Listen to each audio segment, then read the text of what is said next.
vamos agora ao novo episódio do quadro Direito Agrário com o advogado e professor de Direito Ambiental Pedro Puccini Mendes.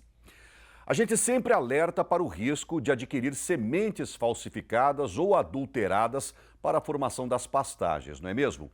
Todos nós sabemos, sementes que não germinam ou trazem invasoras podem arruinar toda a produção pecuária.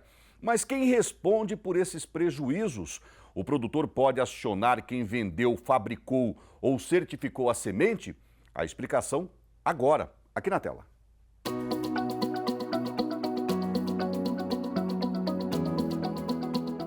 Saudações, estamos de volta com uma nova edição do Direito Agrário e hoje vamos falar de um tema que também tem bastante relevância prática e jurídica no agronegócio, que é a responsabilidade civil, jurídica e ambiental por sementes de pastagens defeituosas.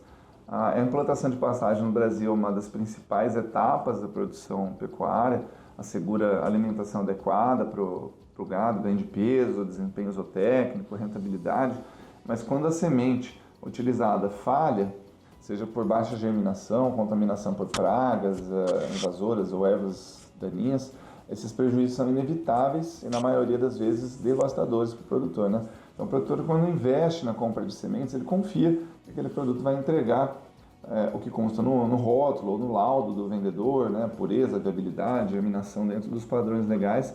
Mas o que acontece quando essa semente não brota? Ou quando, em vez de formar o capim, a pastagem nasce tomada por sujeira e outras ervas que não são aquelas contratadas, né? Quem responde por isso? Né? O produtor arca sozinho com esses prejuízos? Ou tem responsabilidade de quem vendeu, produziu, certificou essa semente? Então é aí que entram esses comentários de hoje sobre isso. A responsabilidade civil na nossa legislação, ela está prevista no artigo 927 do Código Civil, que prevê a obrigação de reparar o dano quando houver ato ilícito ou abuso de direito, com ou sem culpa, em alguns casos, com base na responsabilidade objetiva, ou seja, independente de culpa. No caso das sementes, também é interessante dizer que tem a aplicação do Código de Defesa do Consumidor, porque tem uma relação clara de consumo entre o produtor rural e o fornecedor desses insumos. No Código do Consumidor diz que o fabricante ou fornecedor responde pelos danos causados por defeito do produto, mesmo que esse problema se manifeste depois do uso.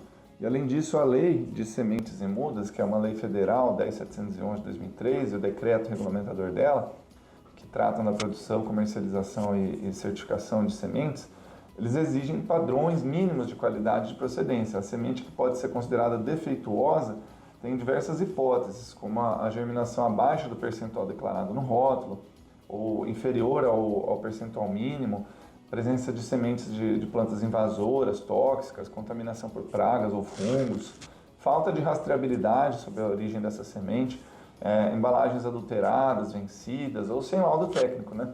Também a má conservação ou transporte inadequado. Então esse defeito pode ser quantitativo, quando tem menor germinação do que foi prometido, ou qualitativo, quando nasce ou prejudica o meio ambiente ou a produção. Então o prejuízo mais comum é a frustração da formação da pastagem, que leva à perda da safra aí de pastagem, necessidade de uma nova semeadura, custo com herbicidas para controlar essas plantas invasoras, danos à fauna, ao solo, né, a nutrição ou desempenho do rebanho que é perdido, a perda da produtividade, de renda. E aí, para garantir uma responsabilidade de quem vendeu, fabricou, é fundamental documentar todo esse dano, né? Isso inclui notas fiscais de compra da semente, rótulo e laudo técnico que acompanham esse lote, registros fotográficos, vídeos, o resultado da germinação, contrato com o prestador de serviço do plantio, né? Laudos agronômicos, são vários documentos que podem ser utilizados, né? Até as notificações feitas para o fornecedor, que serão provas fundamentais para negociar extrajudicialmente ou, infelizmente, ajuizar uma situação dessa no judiciário para garantir a reparação desses danos ambientais e cíveis, se o uso da semente defeituosa levou a uma degradação ali do meio ambiente, a um prejuízo econômico à atividade desse produtor, que também pode, às vezes, gerar um problema aí com o solo, o ecossistema, enfim. Lembrando que pode acontecer uma responsabilidade tripla também, administrativa, com a aplicação de multas e sanções por parte dos órgãos fiscalizadores, né, a responsabilidade civil com a obrigação de reparar o dano que foi causado, e penal com a possibilidade de enquadramento como crime ambiental. Então, um exemplo clássico é quando a semente contém ervas daninhas que se alastram por uma área de preservação permanente ou reserva legal, prejudica a vegetação nativa. Então, imagina nesse caso, né, o produtor responsabilizado por algo que sequer sabia que estava plantando. Então, nesses casos, é muito importante agir com rapidez, denunciar o ocorrido nos órgãos competentes, comprovar que o dano decorreu de falha no produto e não por dolo, por negligência do proprietário, né, pelo qual o consumidor, todos os agentes da cadeia produtiva podem ser responsabilizados solidariamente.